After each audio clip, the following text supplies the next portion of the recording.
You're listening to Get.Out.N.Drive.Podcast with John, Custom Car Nerd Meyer, and Shawn, Mr. Sedan Man Sherrill. We'll be bringing you gearheads all the information you never wanted to know about cars and why they should be on the road and not in your garage. Are you ready to get out and drive?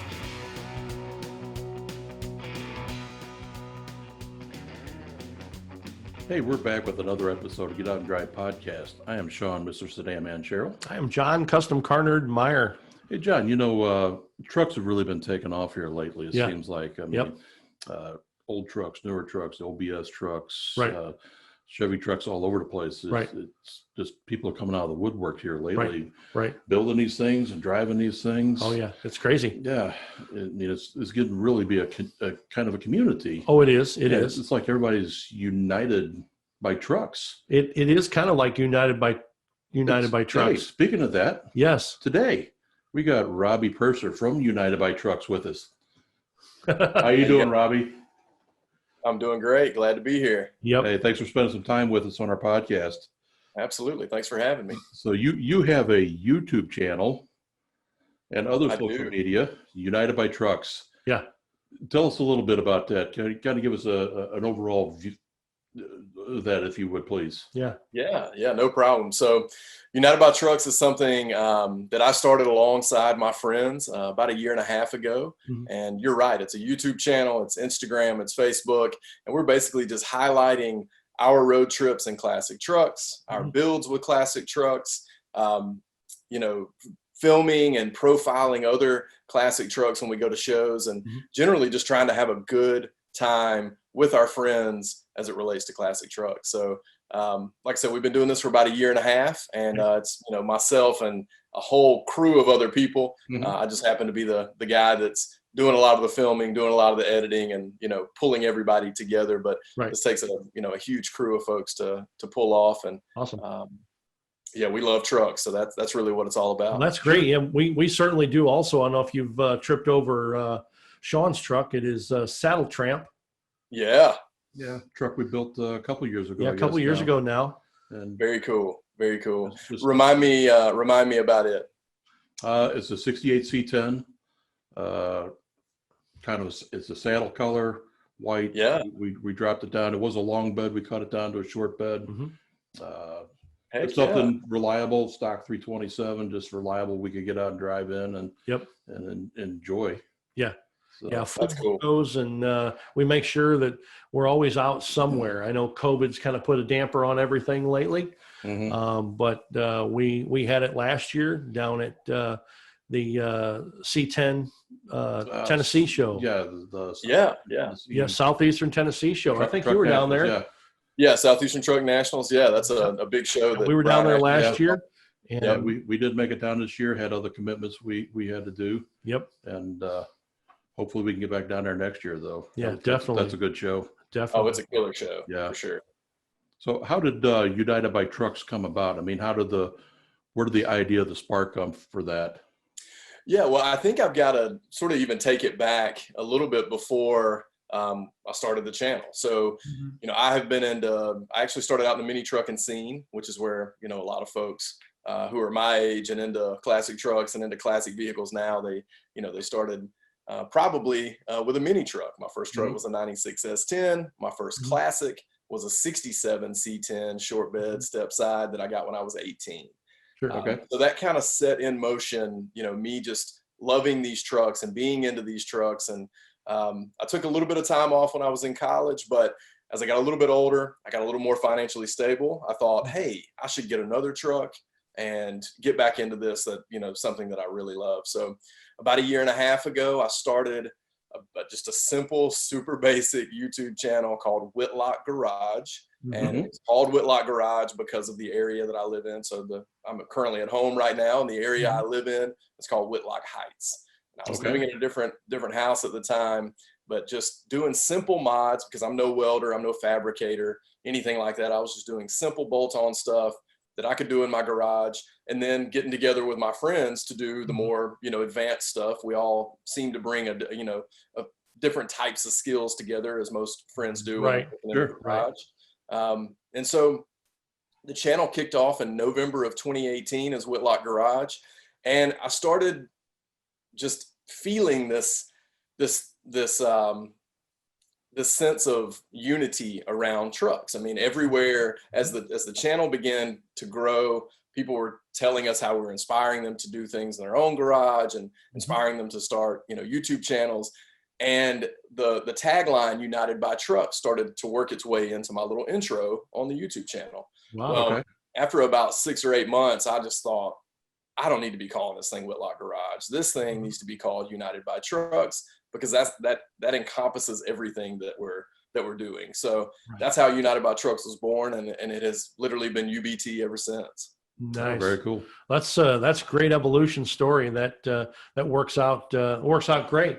I mean, it's got a great ring to it, and it shows how people come together, especially in the truck community. Mm-hmm. Yeah.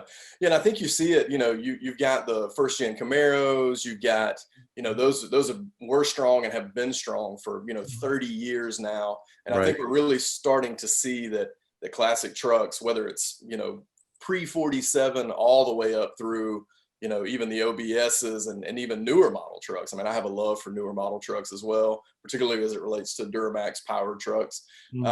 So I think you're seeing a lot of that community that you've seen, first gen Camaro or pick your other, your other classic car community. You're seeing all that form around classic trucks. And I think there's going to be a pretty significant longevity, that 30, 40, 50 year time frame that people are going to be really into these trucks. It may last forever, but there's such a fervor and there's such a such a passion around them right now. And we've been, seeing that for probably the last 5 to 7 years. Yeah. Well, I know you said your first truck was a mini truck.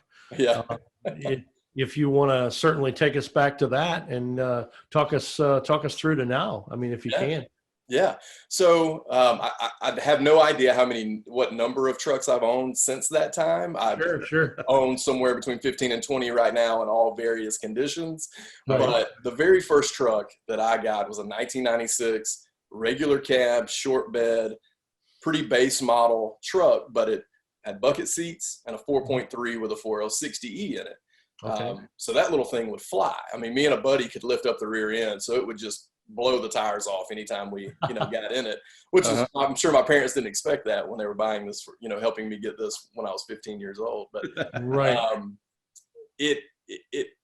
as my dad took me to more mini truck shows and more classic truck shows, I really figured out that I liked a lowered truck or a truck that has, a good stance and a great wheel and tire package. That's really kind of how everything started with me, and that's how I think about trucks right now. So the very first thing I look at when I walk up on a truck or I'm considering buying a truck is thinking about that wheel and tire package and the stance. What am I going to do to the suspension, if anything, but what am I going to do to the suspension to make it something I want?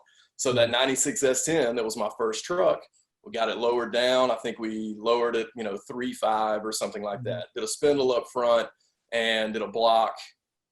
Yeah, I think we did a block, and I can't even remember in the rear. They're leaf sprung trucks. I don't think we flipped it though. Anyway, so got it lowered pretty nicely and put a set of 17-inch Eagle alloys on it. So that was kind of the hot wheel back then. I think there were 212s. That was kind of the hot wheel back then that, a young person could afford, or, that was kind of your middle of the road without getting into billets. So we put Flowmasters on it and, just tried to modify it, as any young person would do to their first vehicle on a limited budget. So thankfully my parents believed in my passion and would help me out where they could. And that really made a difference. And then from that point forward, it has progressed more into the classic truck side of the world. Like I said, I got that 67 C10 when I was 18, paid $1,000 for it. I couldn't even drive a 3 on the tree. My dad drove it home. Now think about buying a 1967 complete C10 that is running and driving short bed for $1,000. You can do that now if you beat somebody over the head and took it. Right. So it is that shows you right there that how the times have changed over the last. I mean, that's been when I'm 36. So that's been 18 years ago. Right. Yeah. Right. Yeah. The prices and interest is jumped exponentially. Oh yeah, absolutely. It is crazy. Absolutely crazy. Yep. So you was talking about your dad taking you to mini truck shows and stuff. Is that kind of what got you into cars and trucks? Absolutely. Yeah, that is the single thing that got me into cars and trucks. When I got the S10, I actually wanted, and I'm sure all my truck friends are going to beat me over the head for this, but I wanted a 64.5 Mustang. That's what I wanted. Sure. They bought me a truck and I was like, I'm not really interested in that, but this is what I have to play with. So that's when I began, saving up money and trying to make it happen. But my dad and a good friend of mine, Zach Zimmerman, we spent a lot of time going to, whether it was Nopi Nationals or the mini trucking show at Atlanta Motor Speedway, or even just your local cruise in my hometown of Cedartown, Georgia, which is, I live about an hour away from there now. We would just go to those local cruise ins, and I'd obviously look at mini trucks because that was what I was working with at the time. But when I saw a C10, particularly a 67 to 72 C10, that was icing on the cake for me. That was everything that, that I was interested in from that point forward. So, unfortunately, the summer that I bought that truck, like many do, I brought it home, that 67 C10 I'm talking about. The summer that I bought that truck, brought it home, friend of mine got it in the garage. We tore it all to pieces. I went off to college and ultimately sold it in pieces. So that's something I wish had not happened. I wish I still had that truck. I wish I'd, knew then what I know now. Right.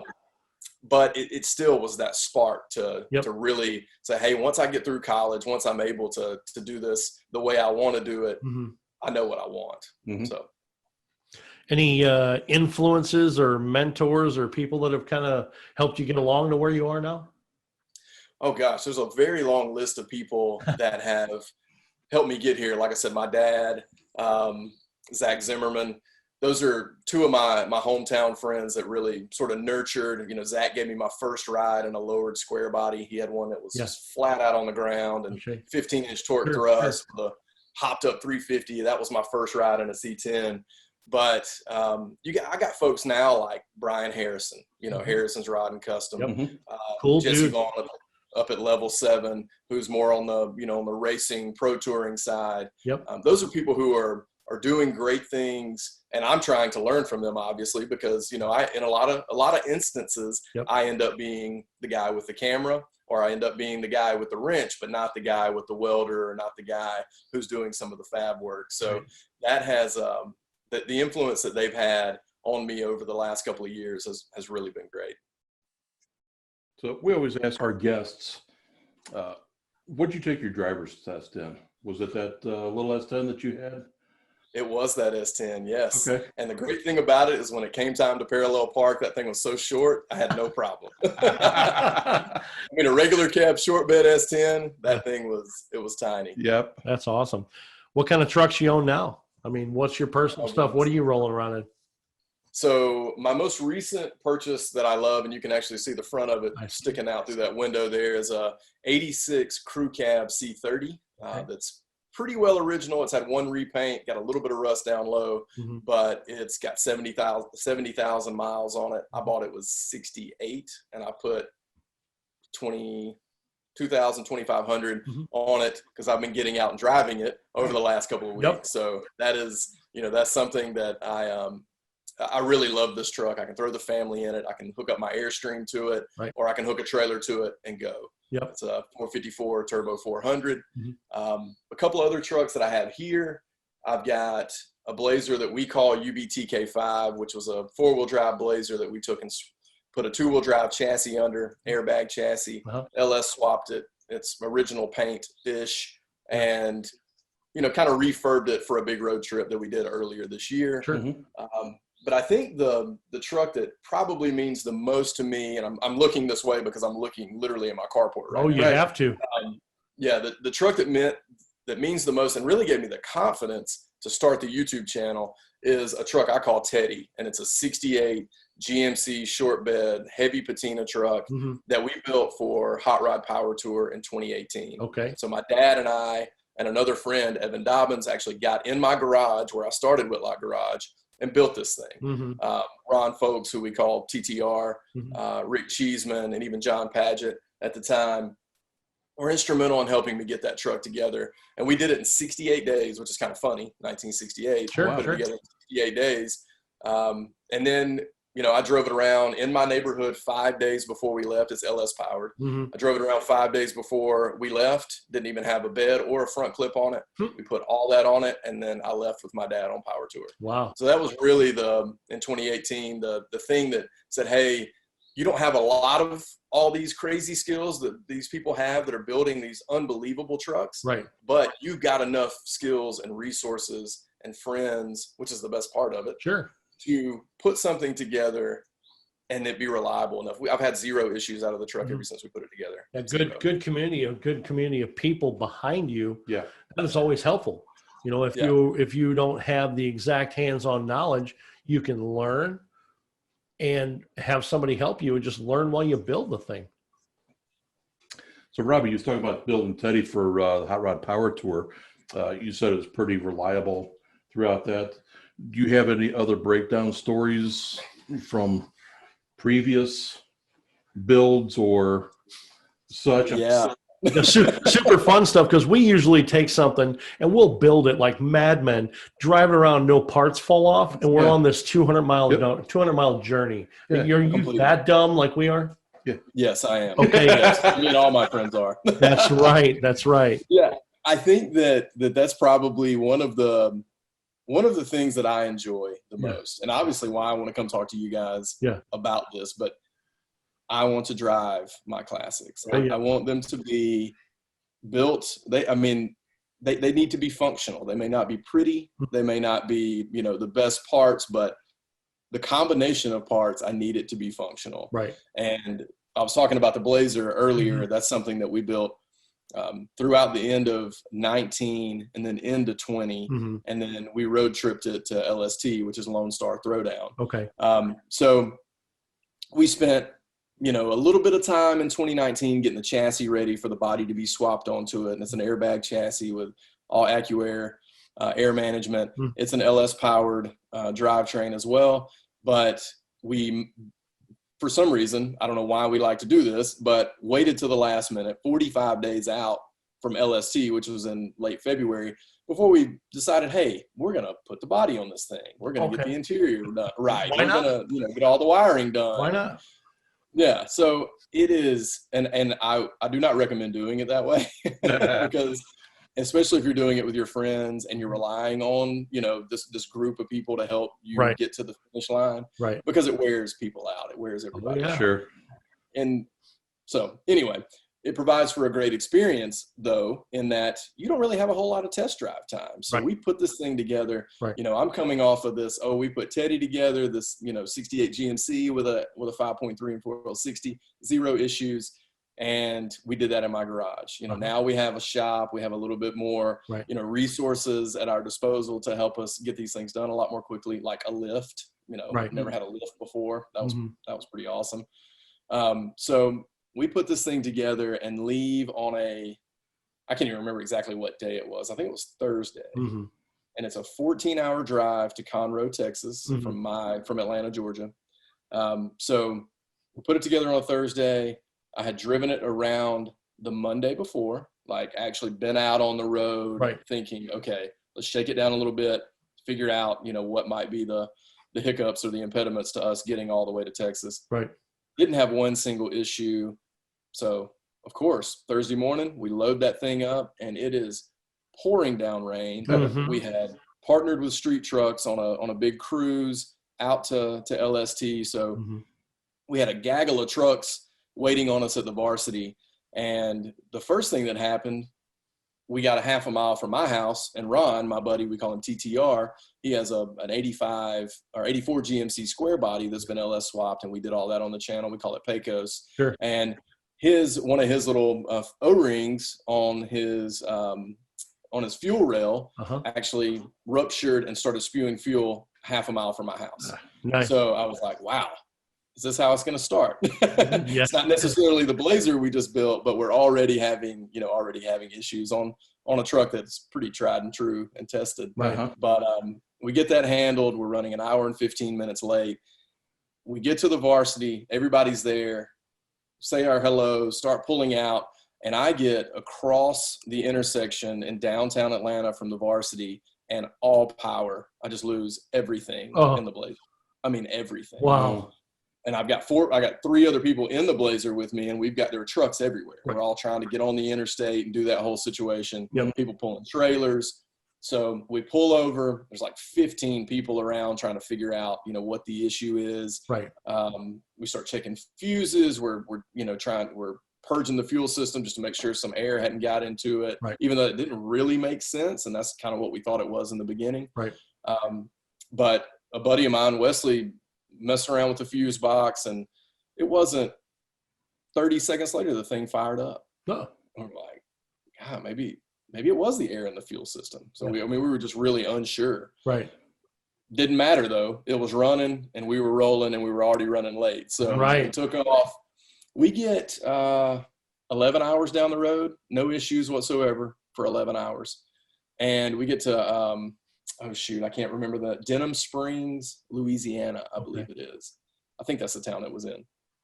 Pull over to get gas. It's freezing, which none of us expected. And I don't have heat or AC in this Blazer at this point in time because that's a nice to have. Sure. So we pull over, get gas, get our drinks, whatever we need to do. And I go to start it back up and it won't do anything at all. Didn't have any issues rolling into the gas station, but as soon as I turned it off, so it turns into a 3 or 4 hour ordeal in this gas station with our entire team, or the people that stuck with us. Obviously trucks got separated in that 11-hour process. The core people, the Ricks, the Rons, the Rockies, those folks, Chaz, Sosabe, those folks stayed right there, and we basically solutioned the whole thing under the gas station awning in a parking lot. And basically all it was the fuel pump power wire was too short running into the relay. And essentially we just had to extend it. Chaz helped me do that, got it all extended and plugged back in, and I haven't had a problem since. Wow. But it was that, all of that is under the dash, the computers under there, the relays, the distribution blocks, fuse block, all of that under the dash. And we're literally just, testing wires. And we figured out pretty quickly the fuel pump wasn't coming on. And so that led us to just chase down that gremlin. But yeah, that's I think to answer your question in a long way. Sure. Yeah, we put stuff together. We want them to be functional, but we hit the road almost as soon as we're done with them, because we have, a deadline or a timeline, and we've said, hey, we're going to be here in this. Right. So that 14-hour trip turned into 21 hours, I believe it was. And it was grueling. I mean, we had a fun time at LST, but that whole backup of, having that kind of trouble, it just really made it, we didn't get in time to go to bed early. We didn't get in, we got in super late. And everybody's excited, so you get up early, everybody's tired. It was just it made for a little bit more of a grueling trip. And then on the way back, I'll make this short. On the way back, we had bent all the brake lines. It's got brand new brake lines. Mike Howell, my shop partner, helped me get all that done. And one of the lines that runs into the master cylinder cracked at the flare. Wow. And so I lost all my rear brakes. And we're doing 80 miles an hour. This thing's got a 6L80 in it, so it's got a 6-speed in it. You can really wind it out on the interstate. And we're doing 80 miles an hour, and I was like, as soon as I touched the brakes, I could tell something was different. And I do not mess around when it comes to brakes. If my brakes do not feel right, you pull over and figure out what it is, even if you got to bleed them right there on the side of the highway. Right. So we figured that out. Obviously, got it fixed and made it on back home, but. That was not the success story that Power Tour was. Yeah, that's a heck of a story. That's pretty cool. Yep. So I know you're into trucks. This will be for cars, trucks, whatever. Dream car, dream truck. Something you currently own, what you don't own, whatever. Money's no object. What's your dream car to get out and drive? My dream car would be, I actually have two, if I can fudge here a little bit. Yeah. Right. Yep. So I want a 32 all steel roadster. Sure. Like a Ford 32 Henry Ford steel Roadster. Doesn't have to be hopped up. I want it to have a flat head in it. I don't want the small block Chevy situation. I want a flat head. I want it to be Ford. So 32 Ford Roadster would be one that I would love to have. And obviously I want it high boy because I want it up on top of the frame rails. Sure. Right? I like the way that looks. Oh yeah. From that perspective. And then a 55 Bel Air hardtop. And I'll take that in lots of different configurations as long as it's a 55. Right. But those would be my two dream cars. Yeah. I would say that my dream truck, and it's something I don't currently own and have never owned one of them, would be a 58, 59 short bed fleet side Chevy truck or GMC. Yep. Just because I like the dual headlights or the quad headlights. Yep. You know, they got two headlights on each side. And that was, I think, some of the first years they were putting fleet side. I think 58 or 59 might have actually been the first year they put a fleet side on. Steel fleet sides, yes. 57 was first year for a fiberglass cameo. Yeah, the cameo. Yep. I knew there was some nuance in there that I didn't quite have right. Yep. Yeah. But so the 58, 59 with that quad headlight with the steel fleet side bed, big back window, how they wrap around. Oh yeah. You know, I love it. Yeah, that's pretty cool. Yeah, that's always a tough question for a true car guy to narrow it down to one car. Right. I think about it a lot. Yeah. Yeah. Yeah, John and I talk about it all the time that, you know, any given moment we're building a different car in our head, then that's at that moment our dream car. Right. You know, and absolutely. People ask us, it's like, well, it depends on what time of the day, what day of the week. Right. You know, it's always. He's always sending me something new from Marketplace. It's like, oh, you got to get this. You know. Yeah, that would be my buddy Barry, who helps us film some stuff, and especially when we do big road trips. Yeah. His name's Barry Davison up in Tennessee, but yeah, he's the worst. I mean, he sends me something, if not every day, every other day. And it's always in my area and it's always a good price. And I'm like, you're making me spend all this money. We were recording a couple of weeks ago and Shawn sent me on Marketplace, an ad for a truck. And I'm like, this is too cheap, man. There is no way, you know, and I just kind of disregarded it. And Shawn said, did you look at that thing? Is that guy's got that truck still up? And I said, yeah. And I messaged him. I mean, we're recording. Right. And I messaged the guy in the morning and didn't get nothing back. I'm like, oh, definitely sold, easy.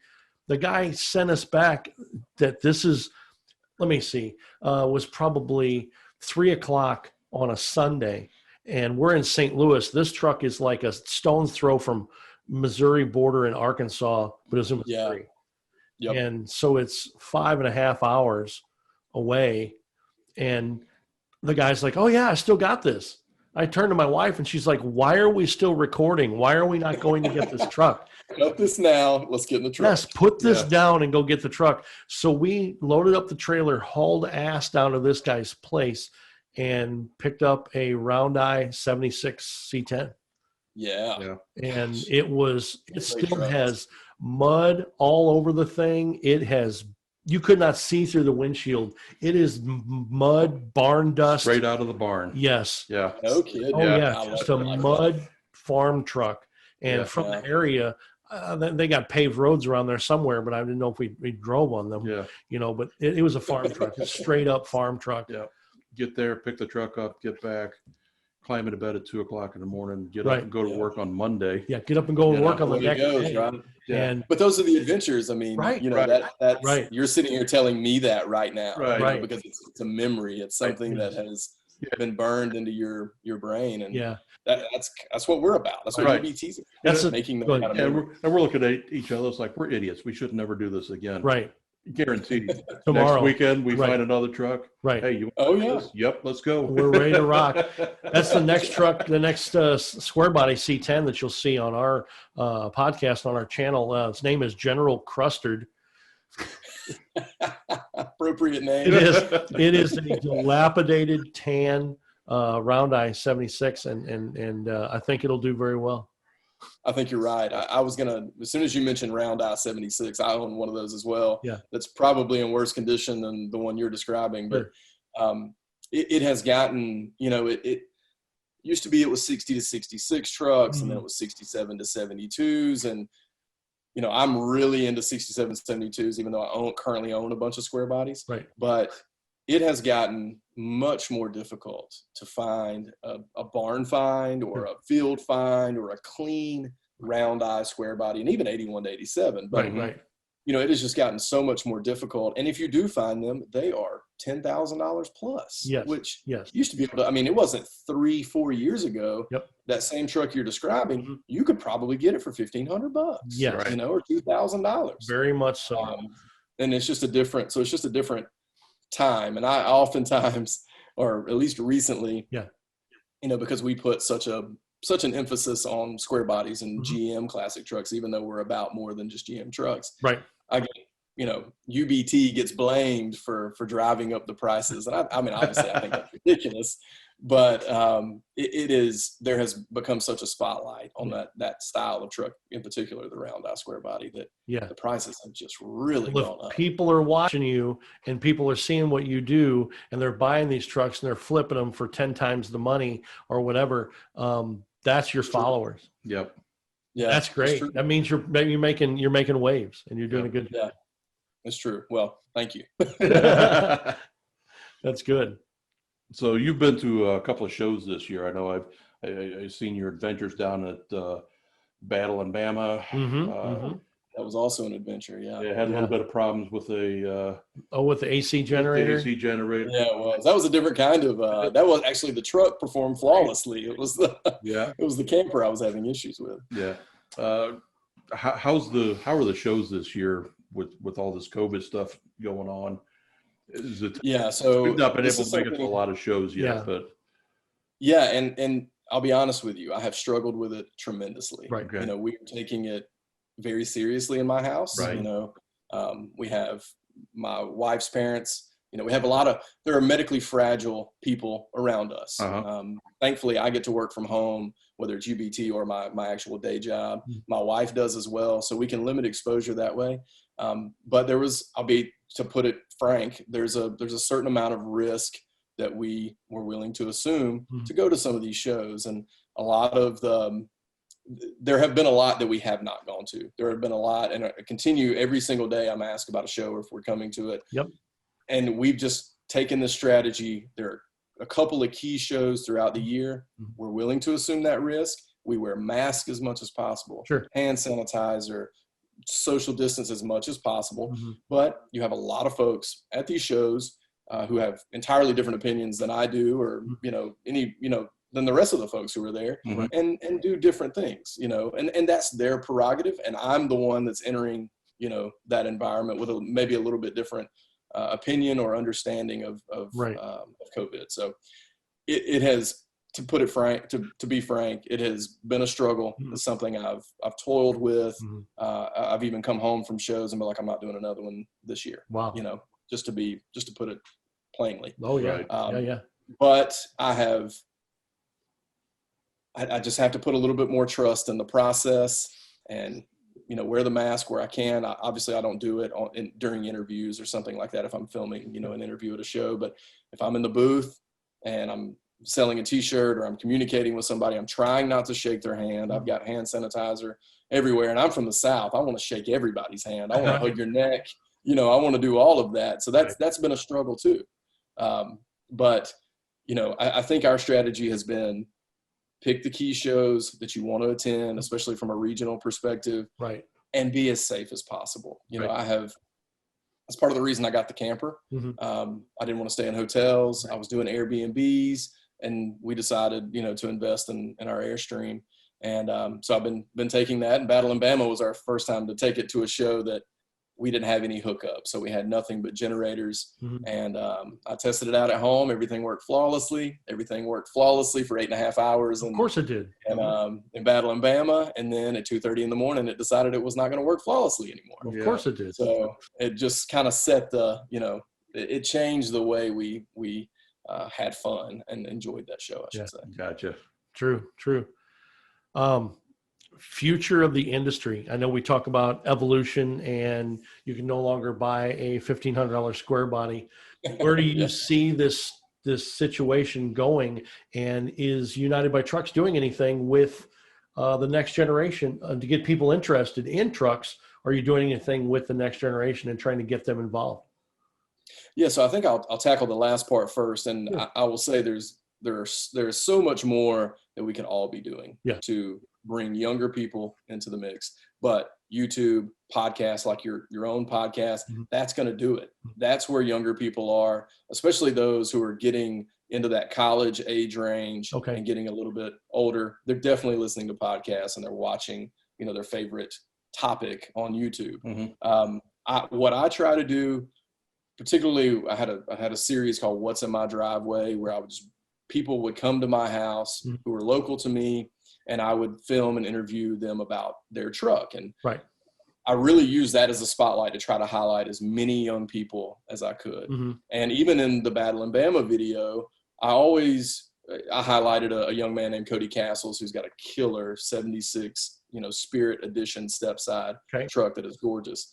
I try to find, if I have the time and I'm able to, I try to find someone who is young, who's working on their truck with their dad at home, or just doing it all by themselves, or they're paying somebody to do it for them, but they have an interest in classic trucks and they want to talk about it. So I think, like I said, I could be doing more, but one way I'm trying to inspire or trying to motivate is by putting these younger people on camera and letting them talk about their truck, and it not be just that. It's not always that cookie cutter square body with a 4.5/6 and 20-inch torque thrust on it. It's, a broad spectrum, whether it's, Christian Carpenter is a guy I filmed and a good friend of mine. He's got like a 63 long bed Chevy truck. And then we've got Cody, who's got the 76 Spirit Edition. And then another friend who had a Dodge W150. Yeah, I think that's right. It's the 4-wheel drive Dodge truck from, mid 70s. So I try to do what I can from hey, let's prop them up. Let's lift up the younger generation, because I still feel like a young man myself. But once I get out and go to these shows, I'm like, I'm not the young guy. Right. I'm just not. There are guys who are 13, 14, 15, 16, 17, and girls who are out there working on these trucks, building these trucks. And I want to prop them up as much as I can. Yeah. From a future of the industry perspective, I think I touched on this a little bit early on, but I think trucks are here to stay.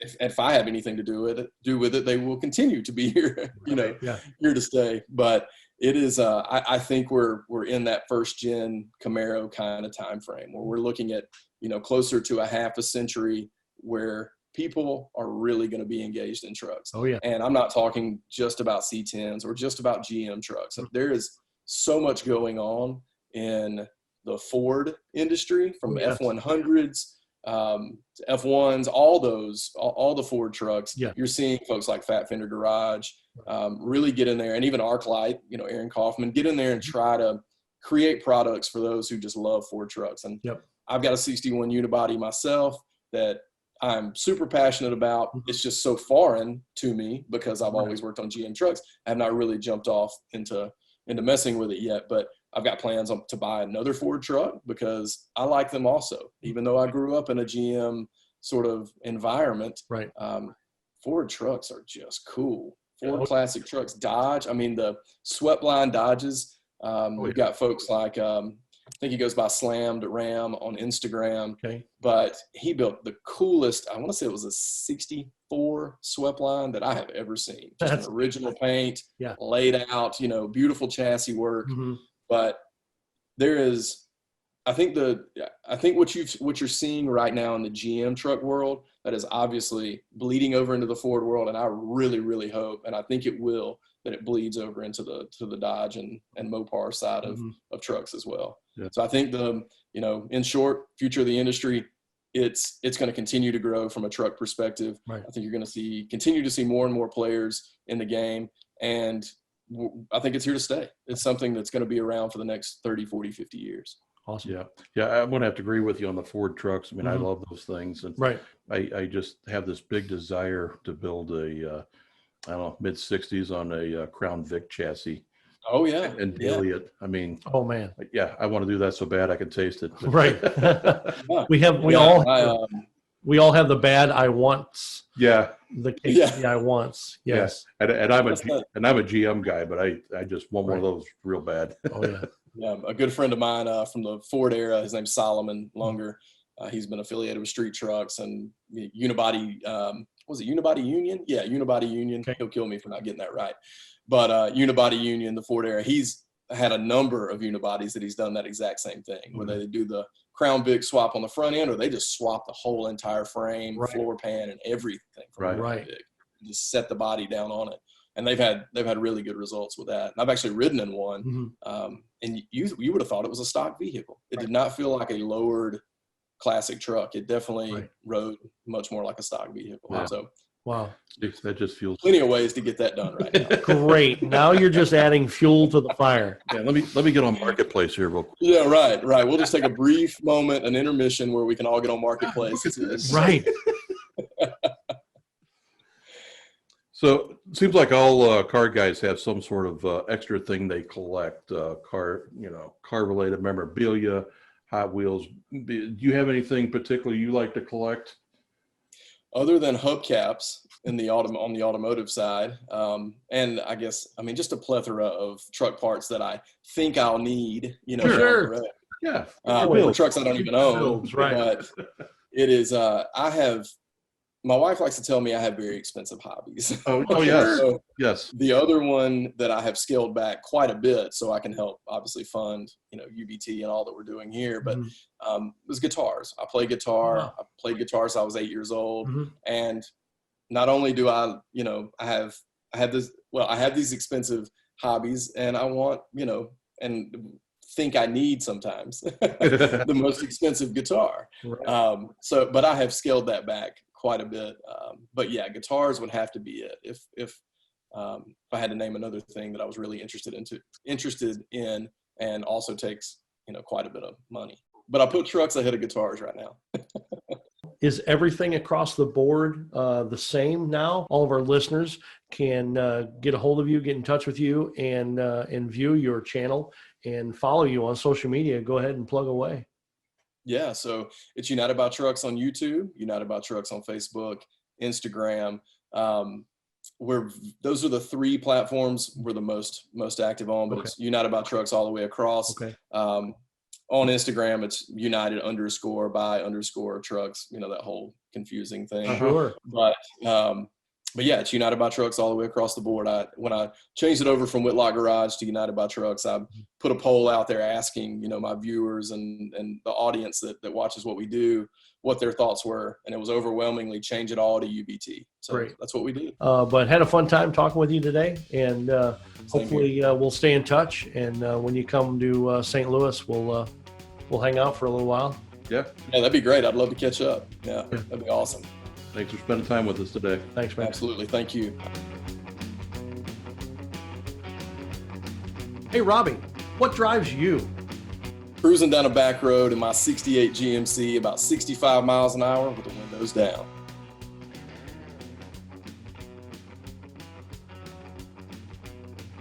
Hey, John, as car guys, we're always looking for the next project. Always keep your eyes peeled. Next big thing, either looking on social media looking for something, or sometimes you just drive out in the back roads and find what everybody calls a barn find. Oh yeah. That's kind of the big thing that everybody wants to find, something that's been put away for 30-40 years. Right. And next episode we're going to be talking to Ryan Brutt. Oh man. Known as auto archaeologist. Right. This is what he's done for a long time. He just travels the back roads and finds all these cars that's been sitting for 30-40 years. Hemi cars, collector cars, big cars. Right. So that'll be an interesting episode, chat with him. Sure. And hopefully everybody will tune in and listen to his story along with us. I think it'll be great. I am John, Custom Car Nerd Meyer. You can follow me at Custom Car Nerd on Instagram. And I'm Shawn, Mr. Sedan Man Sherrill. You can follow me on Instagram at Mr. Sedan Man. You can listen to us on Apple Podcasts, Stitcher, iHeartRadio, Pandora, or wherever you listen to your favorite podcast. We're also on Facebook, Instagram, and YouTube. Like, share, give us your comments. Tag us on Twitter at Get.Out.N.Drive.Pod. What drives you?